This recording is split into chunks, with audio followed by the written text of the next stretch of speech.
Until we develop the ability to distinguish, as George Kennan put it, between vital interests and more peripheral interests, we will continue to drift from crisis to crisis. Today I want to share with you how I see America's role in the world. I want to spell out for you what I believe to be the principles of a national security strategy of strength and action. Americans want strength and leadership, but it doesn't mean that we see war as the only solution. Reagan had it right when he spoke to potential adversaries. He said, "Our reluctance for conflict should not be misjudged as a failure of will." After the tragedies in Iraq and Libya, Americans are right to expect more from their country when we go to war. Americans shouldn't fight wars where the best outcome is stalemate. America shouldn't fight wars where there's no plan for victory. America shouldn't fight wars that aren't authorized by the American people, by Congress. America should and will fight wars when the consequences, intended and unintended, are worth the sacrifice. The war on terror is not over, and America cannot disengage from the world. To contain and ultimately defeat radical Islam, America must have confidence in our constitutional republic, our leadership, our values. To defend our country, we must understand that a hatred of our values exists and acknowledge that interventions in foreign countries may well exacerbate this hatred, but that ultimately we must be willing and able to defend our country and our interests. As Reagan said, when action is required to preserve our national security, we will act. Will they hate us less if we are less present? Perhaps, but hatred for those outside the circle of accepted Islam exists above and beyond our history of intervention overseas. The world does not have an Islam problem, the world has a dignity problem, with millions of men and women across the Middle East being treated as chattel by their own governments. The truth is, you can't solve a dignity problem with military force. It was Secretary Gates who warned that our foreign policy has become overly militarized. Yes, we need a hammer ready, but not every civil war is a nail. There is a time to eliminate our enemies, but there's also a time to cultivate allies and encouragers among civilized Muslim nations. Those of you who are familiar with me know that I'm deeply committed to individual liberty. But I have learned through experience that this ideal can only be achieved by recognizing, as Bismarck said, that policy is the art of the possible. We need a foreign policy that recognizes our limits, preserves our might, and a common sense conservative realism of strength and action.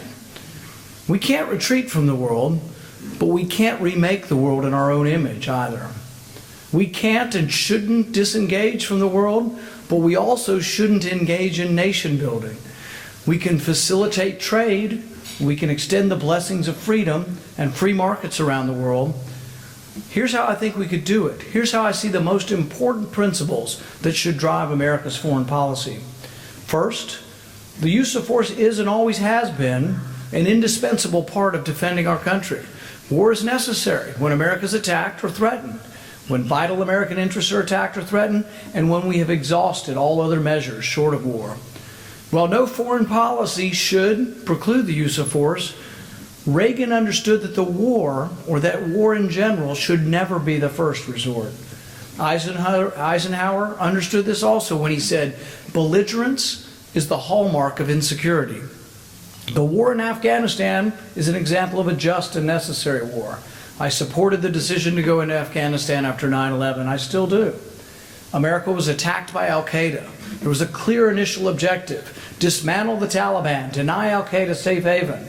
The invasion showcased the best of modern military, the best of America's modern military, and our ingenuity. We went in with special forces, heavy air power, and formed critical alliances. The Taliban were ousted from power, and Al-Qaeda fled. We kept a limited force in Afghanistan to wage counterterrorism, and we understood, at least at first, the limits of nation building in a country decimated by over 30 years of constant war. Only after our initial success did the lack of a clear objective give rise to mission creep. Today, Afghanistan is more violent than when President Obama came into office. He deployed 50,000 new troops to Afghanistan, nearly doubling our forces. He added $120 billion to the deficit to pay for it. And yet, the results are discouraging. The leading cause of death among our soldiers now in Afghanistan comes from enemies disguised in uniforms of our allies. 1,422 soldiers have died since President Obama ordered the surge. We have now spent more money in Afghanistan than we did for the entire Marshall Plan. And yet, after killing bin Laden and toppling the Taliban, it's hard to understand our current objective. Stalemate and perpetual policing seems to be our mission now in Afghanistan, Iraq, Syria. A precondition for the use of force must be a clear end and a goal. We can't have perpetual war. A second principle is that Congress, the people's representative, must authorize a decision to intervene. Reagan's Defense Secretary Caspar Weinberger said, when he outlined a systematic approach to sending Americans to war, he said that there must be a clear consensus. A critical component of this doctrine is support from the American public. The Libyan war is a perfect example of the wrong way to do things. We fought a war without the approval of Congress or the American people. President Obama claims that our military was being volunteered by others to carry out missions in Libya. He fundamentally misunderstands our republic. Let me be very clear. France does not send our men and women in uniform to war. The United Nations does not send our soldiers to war. Congress, and only Congress, can constitutionally initiate war.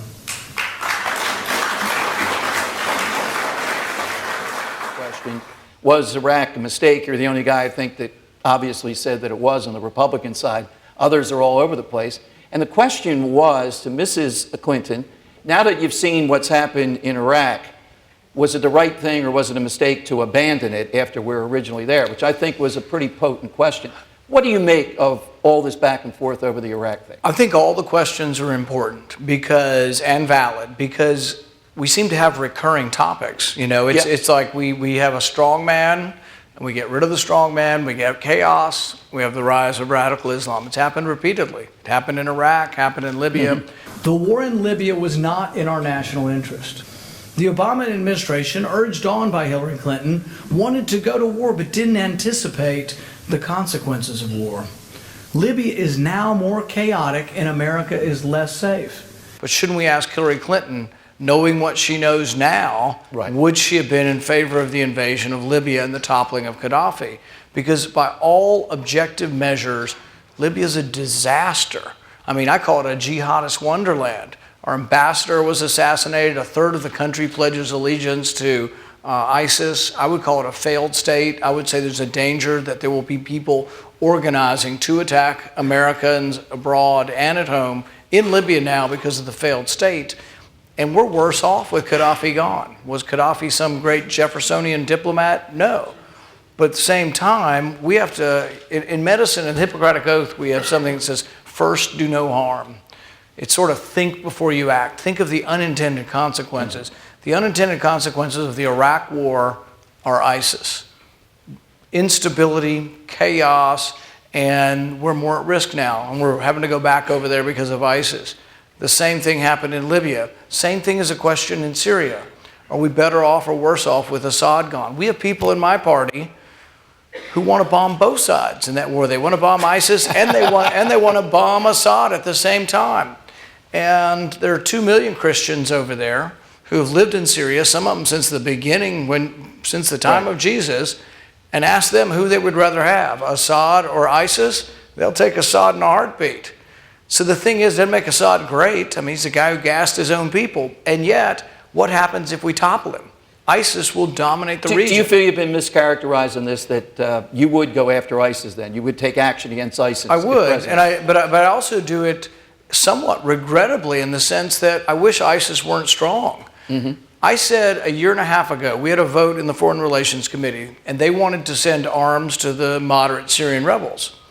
And one of the CIA analysts that was looking at this, I loved his comment. He said, well, the only thing moderate about the Syrian rebels is their ability to fight. And that's what's turned out to be true. Right. We've given them weapons. The Saudis gave them weapons. The Qataris gave them weapons. We poured 600 tons of weapons in 2013 into there, and what did it do? Pushed back Assad, kept Assad from wiping them out, but who grew in the vacuum? Al-Qaeda, al-Nusra, and ISIS. When we asked our ambassador, Ambassador Ford, we said, well, will we be giving arms to people who are fighting alongside Al-Qaeda? And he said it's inevitable that we will make alliances with Al-Qaeda, but that also meant ISIS. And so what happened is ISIS grew stronger because of a bad policy. Once again, though, the same question. It is exactly the same question. Should we depose Assad, a strong man, and what will happen if we do? I think it's pretty clear now that the irony of giving them weapons is we're now back there having to fight our own weapons. In the end, the long war will only end when civilized Islam steps up to defeat this barbaric aberration. Americans yearn for leadership and for strength, but they don't yearn for war. Our enemies should bear witness to the unmatched and unstoppable American force that was justifiably unleashed after 9/11. They should know that terrorism will never defeat America, that America will never be defeated by terrorism, that it will only awaken and embolden our resolve. The world should also know that America aspires to peace, trade, and commerce with all, that though we will not abide in justice, we will not instigate war, that our noblest intentions are sincere, and war will always be our last resort, and that our reluctance for war must not be mistaken for a lack of resolve. They must remember that the exceptional ideas that formed our republic unify us in the defense of freedom, and we will never back down in the defense of our naturally derived inalienable rights.